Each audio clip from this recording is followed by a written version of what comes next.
Welcome to The Explainer. Today, we are taking on the ultimate final boss of epic fantasy literature, Steven Erikson's monumental series, the Malazan Book of the Fallen.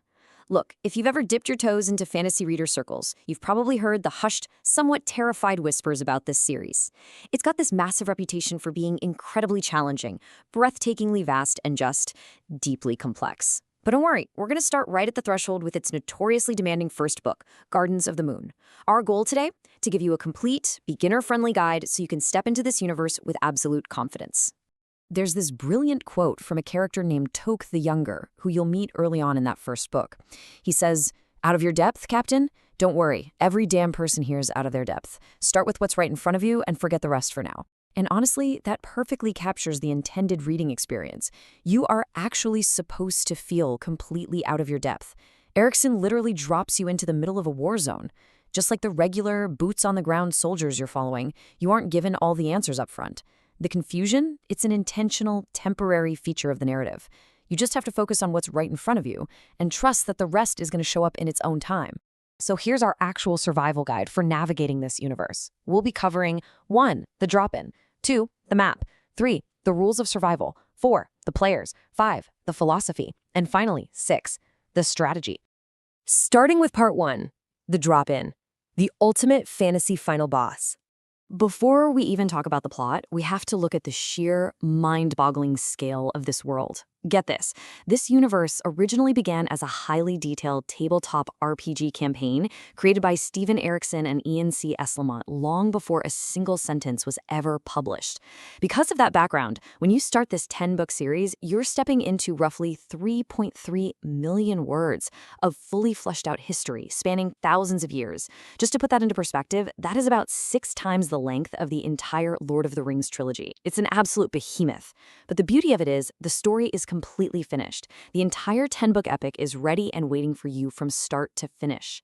And the scale really illustrates how Malazan completely shatters typical fantasy tropes. If you're coming into this expecting a standard story about a farm boy discovering he's the chosen one on a nice linear quest, well, you are in the wrong place. Instead, you are plunged into a non-linear, multiple point of view structure that perfectly matches the chaos of the world. You won't just follow the grand generals. You're going to follow the grunts in the mud. There are no simple good guys and bad guys here, only deep moral complexity and massive forces clashing across a deeply layered history. Moving on to part 2, the map. Welcome to the Malazan Empire. At the very center of our narrative is the sprawling, conquering force that drives the conflict in the early books, the Malazan Empire itself. Now, you might assume a massive empire is just, a bunch of cartoonish bad guys, but Erikson creates incredible complexity here. The empire actually assimilates the cultures it conquers, and we mostly experience it through its military. We follow the empire's boots-on-the-ground grunts, specifically a legendary elite squad known as the Bridgeburners.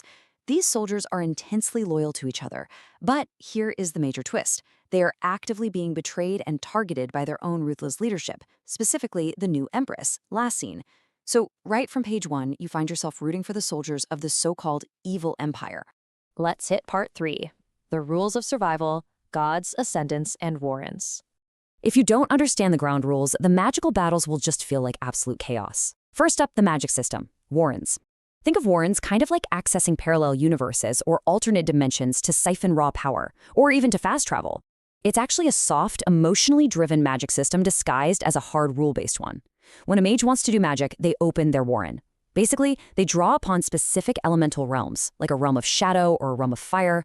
You don't need to memorize every warren right away. Just know that when someone opens a warren, serious magic is about to happen, and sometimes they can literally walk through these dangerous alternate worlds. You also have ascendants and elder gods. In Malazan, gods are not distant concepts up in the sky. They are real physical beings actively meddling in mortal affairs. Ascendants are beings with literal godlike power. Some were born divine, sure, while others are simply mortals who manage to level up to an insane degree. And they treat regular people entirely as pawns in their vast millennia-spanning schemes. When these beings clash, entire cities can become collateral damage in the blink of an eye. And the history of this world, it's alive and walking around. You will encounter terrifying ancient founding races like the Talan-i-Mas. These are ancient undead warriors who voluntarily gave up their mortality hundreds of thousands of years ago for a vow of eternal war. Believe me, when a man made of dust and bones shows up carrying a primitive flint sword, things are about to get very, very serious. They feel no emotion and they are utterly relentless. All right, part 4, the players entering Gardens of the Moon. Let's look at the specific conflict in Book 1. Chronologically, the plot kicks off with the Malazan Empire laying a brutal, magical siege to the city of Pale. The dizzying web of factions clashing there is intense.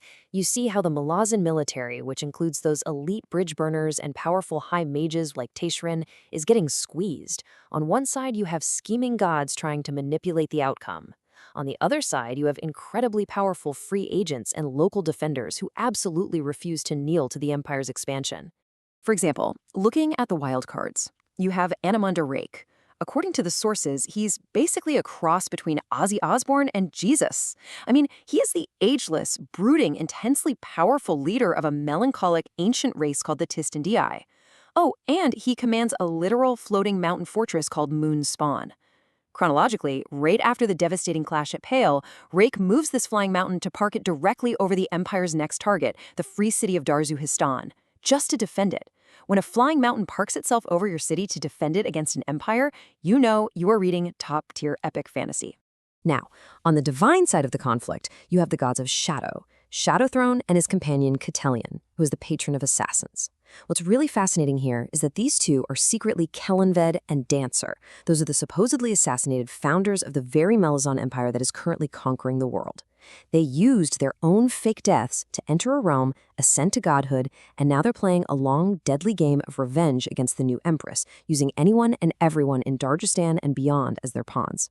That brings us to part 5, the philosophy, the meaning of the fallen. Beyond all the epic battles, you have to know that Steven Erikson is a trained anthropologist and archaeologist. That background brings a deeply realistic sense of ancient history to this world. This isn't just popcorn fantasy, it's a postmodern epic. The title itself, The Book of the Fallen, refers to the profound act of witnessing. It's about witnessing the sacrifices, the trauma, and the sheer tragedies of regular, everyday people who are caught in the uncaring gears of massive empires and divine chess games.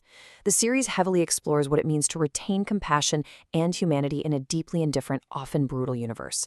The emotional payoffs you get from spending thousands of pages with these struggling characters, absolutely unmatched. And finally, part 6, the strategy, how to survive the series. So, how do you actually tackle this beast of a series without getting frustrated by multiple storylines that don't immediately connect?